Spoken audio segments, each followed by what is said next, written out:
From Kaushik Jyotinath. Functions of liver. Functions of लिव्हरमध्ये reservoir of blood volume दिलं आहे. तर लो रेझिस्टन्स असतो त्याचा, त्याच्यामुळे लार्ज व्हॉल्यूम स्टोअर करू शकतो. युनिक आहे की त्याचा ड्युअल ब्लड सप्लाय 75% पोर्टल वेनने आहे, 25% हिपॅटिक आर्टरीने आहे. मोस्ट वस्क्युलर ऑर्गन आहे. 1/3 of the total cardiac output जातो त्याच्यात. 1 ml/ग्राम. आणि लो रेझिस्टन्स आहे त्याच्यामुळे हायर व्हॉल्यूम स्टोअर होतो. ठीक आहे. नंतर mechanism of regulation of blood flow. तर 2 आहेत. इंट्रिन्सिक आहे, एक्सट्रिन्सिक आहे. इंट्रिन्सिकमध्ये एक आहे ऑटो रेग्युलेशन. ऑटो रेग्युलेशन हे मेटाबॉलिक रेग्युलेशन आहे. तुझं pH आणि PO2वर डिपेंडंट आहे. आणि म्हणजे CO2 आणि O2. pH is CO2. नंतर प्रेशर फ्लो. प्रेशर वाढला तर फ्लो कमी होईल. बरोबर आहे. प्रेशर वाढला तर टोन वाढेल, फ्लो कमी होईल. आणि हायपोटेन्सिव्ह असेल तर डायलेट होईल, फ्लो वाढेल. तर ते रिव्हर्स आहे.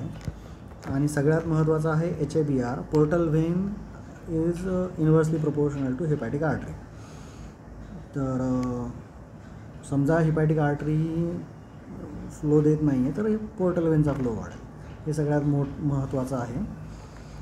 Works through ॲडेनोसिन. ॲडेनोसिन व्हॅझोडायलेटर आहे, त्याच्यामुळे हिपॅटिक आर्टरीचा टोन ॲडजस्ट होतो. एक्सट्रिन्सिक रेग्युलेशनमध्ये आहे न्यूरलमध्ये वेगवेगळ्या नर्व्स दिल्या आहेत. वेगस, फ्रेनिक्स, प्लांक्टनिकमध्ये सिम्पॅथेटिक टोन. ह्युमेरोमध्ये ग्लुकेगॉन रिलॅक्सेशन करतात. आपण बघितलं सोमॅटोस्टॅटिन यूज करतात ब्लिडिंग थांबायला, व्हायशियल. नंतर अँजिओटेन्सिन 2 कन्स्ट्रिक्टर आहे. वॅसोप्रेसिन टिपिकल आहे की हिपॅटिक आर्टरीचा टोन वाढवतो आणि पोर्टल वेनचा डिक्रीज करतो. तर त्याच्यामुळे मग पोर्टल वेनचं फ्लो वाढेल, म्हणून पोर्टल हायपरटेन्शन ट्रीट करायला वापरतात. नंतर मेटाबॉलिझममध्ये रोल आहे. Protein metabolism, breakdown of amino acids, synthesis of amino acids आणि अमोनिया प्रोडक्शन. प्रोटीन सिंथेसिसमध्ये 15% जे आहे प्रोटीन ते अल्ब्युमिन आहे आणि अल्ब्युमिन मेजर कंट्रीब्युटर आहे ऑन्कोटिक प्रेशरचा. बाकी मग त्याच्या through coagulant, anticoagulant, cytokines, chemokines, acute phase reactant, transport protein म्हणजे लिपिड ट्रान्सपोर्ट वगैरे ते सगळं याच्या थ्रू होतं. कार्बोहायड्रेटमध्ये ग्लायकोजन सिंथेसिस आणि ग्लुकोनिओजेनेसिस. लिपिड मेटाबॉलिझममध्ये सिंथेसिस आहे, ट्रायग्लिसराईड सिंथेसिस आणि ट्रान्सपोर्ट करतो तो. आणि मेटाबॉलिझममध्ये बीटा ऑक्सिडेशन थ्रू तो कीटोन बॉडीज बनवतो. तर ग्लुकॅगॉन कॅटाबॉलिक आहे, इन्शुलिन ॲनाबॉलिक आहे. तर इन्शुलिन बीटा ऑक्सिडेशन अवॉइड करतं आणि फॅटी ॲसिड सिंथेसिसला स्टिम्युलेट करतो. ग्लुकॅगॉन त्याचा फिजिओलॉजिकल अँटॅगॉनिस्ट आहे. इंटरहिपॅटिक सर्क्युलेशनमध्ये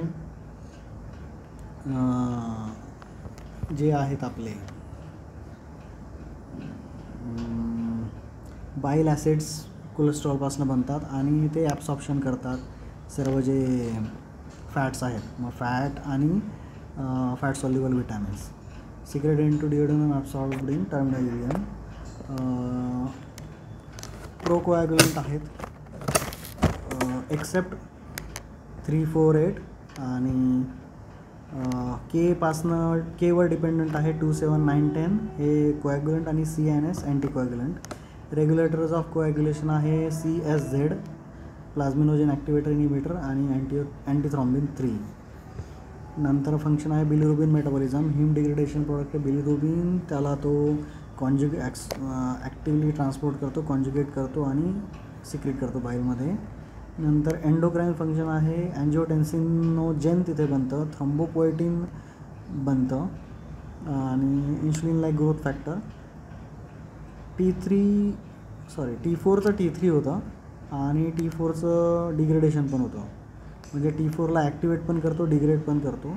बाकी अल्डेस्ट्रॉन, ADH आणि स्टिरॉइडल हार्मोन्स, इन्शुलिन यांना डिग्रेड पण करतो तो. इम्युन फंक्शन आहे की लार्जेस्ट रेटिक्युलो एंडोथेलियल ऑर्गन आहे. 10% of the mass is Kufar cells. आणि खूप वर्ष मग मॅक्रोफॅजेस आहेत, सर्व टॉक्सिन्स, बॅक्टेरिया, काय अँटीजेन सगळं काही आहे आणि इन्फ्लॅमेटरी रोल आहे, सिक्रेटरी आणि जे काही आहे रिस्पॉन्डिंग. झिनोबायोटिक्स किंवा मेटाबॉलिझम फेज 1 फेज 2 हे दोघेही जे आहेत हे पोलॅरिटी वाढवणार. पहिलं ऑक्सिडेशन आहे CYP द्वारे, दुसरं कॉन्ज्युगेशन आहे फेज 1मधनं जे बाहेर येते, आणि फेज 3 आहे एक्सक्रिशन ATP बाइंडिंग कॅसेट प्रोटीन्सद्वारे. तर हे इन शॉर्ट लिव्हरचे फंक्शन्स आहेत.